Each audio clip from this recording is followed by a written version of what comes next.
Hi, today we're in the Black Hills of South Dakota, right outside Deadwood. This is Teddy Roosevelt Road, right here. We're on Teddy Roosevelt Mountain. It's a boondocking site, BLM site. All these pine trees here, look at them all. So 80% of all the Black Hills are covered with Ponderosa pine. This is Pinus, Ponderosa, and there's 5 different subspecies of Ponderosa pines. This one here is called the Rocky Mountain variety, but they come from British Columbia, Washington, Oregon, like 16 states in the western United States. He kind of looks like a Jeffrey pine, but he's a little greener and less blue-green than a Jeffrey pine, right? And also his little leaves here, they come in fascicles, are bundles of 2. Most of the time 2, like this guy. Sometimes you get 3, and that's the Rocky Mountain variety. Other varieties have different fascicle bundles, but out here in the Black Hills of South Dakota, that's what you get. And I'll show you up here, we got some cones here. We call them flowers if you want. Cones or flowers. And the trees here, they're hermaphroditic, so you get both male cones and female cones on the same tree. Let's see up here. I'll get some male cones for you. Really little guys. You got tucked way in there. See that guy right there? That's a male cone. Right here, see that? You crumple them up, you get, well, he's a little older and brown. But you get all the pollen coming out of him.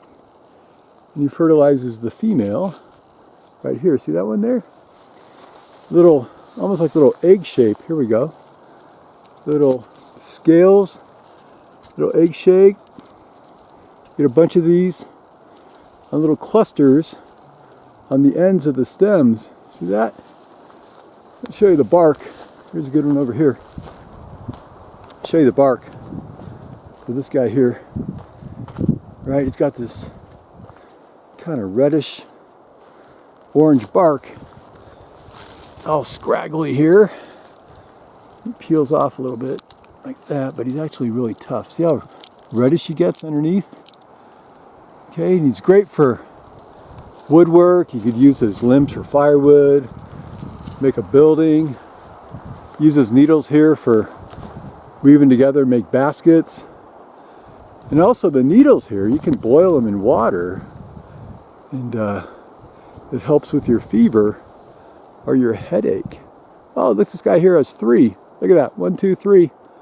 But most of them, I said, have 2 little leaves or needles on each fascicle as it comes up. Look at these guys. Wow. So I said they get like 230 feet tall. These guys here are probably about 100 feet tall. But down at the bottom, they tend to get a lot better, or a lot bigger.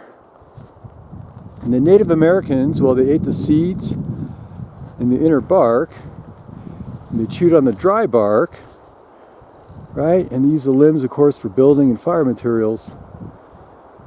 In the 20th century and the 19th century, the older trees are used for building houses and log cabins. Look at that guy, little Ponderosa pine, he's a good one. You can also make little bonsai trees out of the babies if you're patient and you have time. And this plant, finally, it's a state tree of Montana. Well, not this species or subspecies, but the Montana variety, I believe. Anyways, this is our Rocky Mountain subspecies of our Ponderosa pine. Isn't that pretty cool? All throughout here in the Black Hills of South Dakota, home of Wild Bill Hickok and Calamity Jane. Isn't that beautiful? Anyway, thanks for watching. Hope you enjoyed my video. Have a great day. Bye.